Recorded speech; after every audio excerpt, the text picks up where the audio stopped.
What's up, family? It's your boy D Duck from Duck TV. I'm back at you with a new video today. Last week on IG, I put a post up saying that you guys could send me questions and I'll answer them, and you guys responded. I got a few questions here, and I want to thank you guys for the participation, man. This is really cool. Without further ado, let's get it started. Question 1, what art style were you introduced to first? Graffiti and tagging, for sure. Growing up in LA and Pasadena, California, for sure. You see a lot of that, a lot of tagging, a lot of graffiti on walls, trains, billboards. Next question, who's your celebrity crush? Oh man, Halle Berry, 100%. She's very beautiful and she reads a lot too, so I really like that. We got that in common. It's Taylor Rooks. Taylor Rooks, man. Taylor Rooks is bad. So what's up, Halle? What's up, Taylor?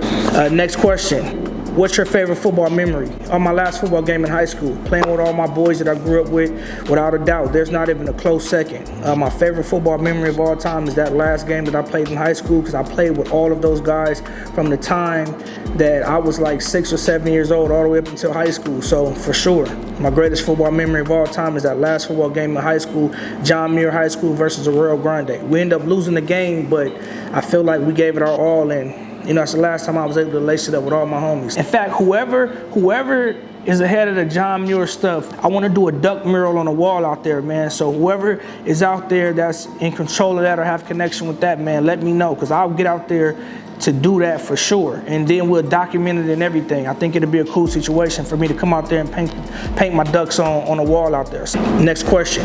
Who's your favorite artist, graphic designer, painter, etc.? Oh man, this is a good question. Gordon Parks, I love his work. Jean-Michel Basquiat, my big bro, Carlton Johnson, great artist. Horace Pippin, Augusta Savage. I'm the type of guy that's a fan of the story of the individual more than I am of the actual product, because I'm so intrigued by the mental element of human beings that I'm always curious of what made you create that, what put your mind set there, what made you act on that emotion, act on that idea. Once your creativity is matched with the element and the power behind the idea of you creating, I think the cohesiveness, it develops and it breeds something powerful and something great. Next question, do you listen to podcasts? Yes, I listen to podcasts. I love consuming information.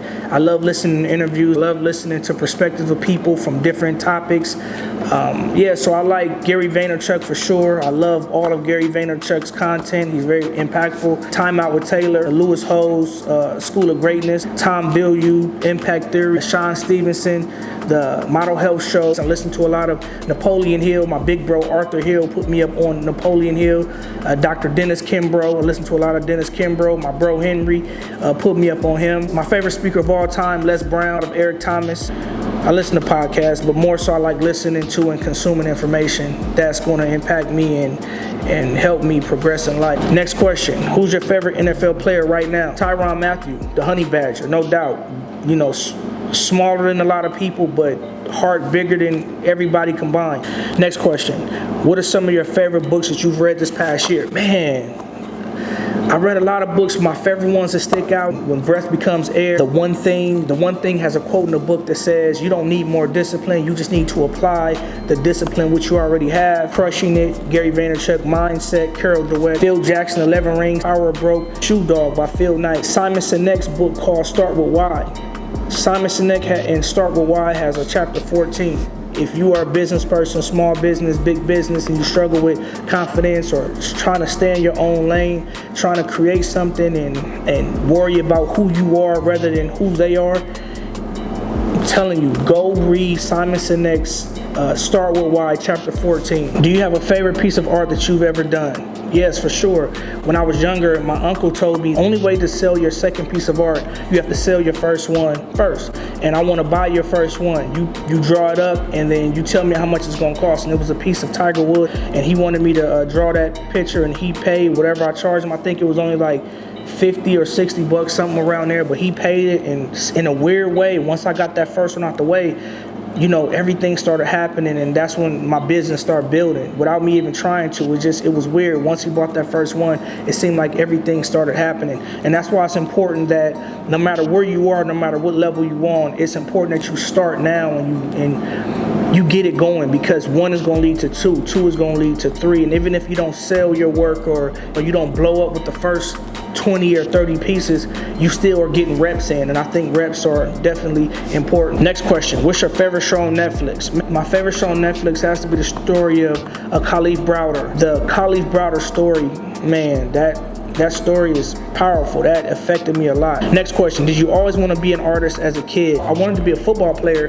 growing up. I could always draw, but I never wanted to be a professional artist. I didn't even know that existed. Where I grew up at, we didn't know that you could be a professional artist. At least I didn't know. So no, that was never in the cards for me. Next question, what shoes do you have on right now? What shoes I got on right now? Let me see. I have on the Vans. Duck Vans that I painted. They're a little dirty, but you know, I wear these a lot. Next question. Would you ever start a podcast or a show? Yeah, no doubt, man. I'm really considering doing a show where I travel to different cities from state to state, tasting the best tacos that the city offers, man. Even if it's you, if you cook good tacos, man, invite me. I'm thinking about calling a show like Duck's Coming to Dinner, you know, Dinner with Duck. I don't know. But I'm thinking about it, man. I really like the idea of tasting the best tacos that's out there. Next question. What's the origin of the Duck? How did the Duck brand start? My nickname is Duck, and I was given the name Duck when I was 6 years old. My nickname was given by Coach Danny Robledo. Rest in peace to Danny Robledo. 6 years ago, I was at a crossroad in my life, and I wanted to do something different. So I started researching. Once I started researching the Duck, I researched so many different articles, so many different books, so many different things, and I say after about 30 days, I came across one line that changed everything. The line said, the duck is considered the freedom bird of adaptability because of its ability to travel on water, travel on dry ground, and to fly above obstacles and many heights. And I was like, man, that's crazy. Right then and there, start the brand called The Duck Means Freedom. Then this question also says, how did the logo with the ducks going in different directions, how was that created? That logo was created because I used to be in the airport a lot, flying back and forth from place to place. I used to notice how people of all colors, all shapes and sizes, they were always going somewhere. If you go to a airport, everybody that's there except the people that work there, everybody else, they're either coming from somewhere or they're going somewhere. But with all these people going in different directions, nobody was disrupting the trajectory of the next person. Nobody was distracting the journey of the next person. So I was almost like I had a freeze moment. I had my sketch pad and I was like, you know what? I'm gonna make my duck design equivalent to what I see right now in the airport.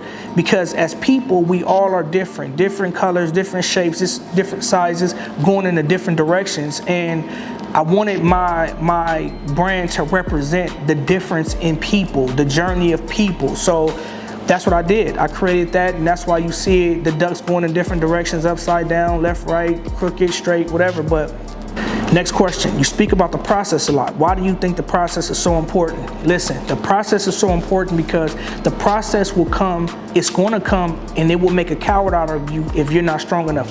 The process will reveal to you the difference between love and like a lot. The process comes to destroy you, the weak, but it comes to build the strong. So if you're not willing to get through the process, you know how some people say they love something, but then when hard times come, they'll stay a little bit, but if it don't change rapidly, they out of there. They gon' book on you. They bouncing.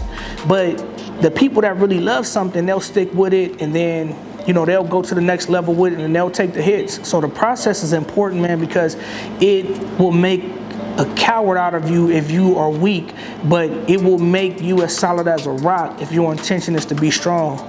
The process is important. It will teach you the difference between love and like a lot, for sure.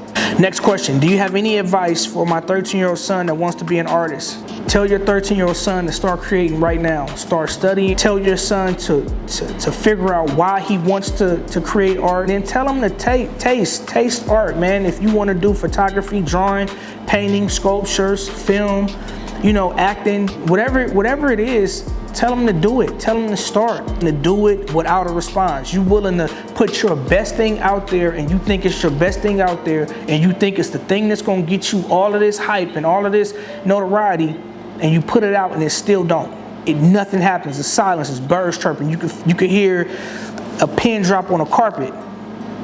tell him he got to be able to stick through that. But tell him to start creating right now. Tell him do not be afraid to start. All right, family, that's it, man. The questions are all done. I appreciate you guys participating and being a part of my content and being a part of building the Doug Means Freedom brand. All right, it's your boy D Duck from Doug TV.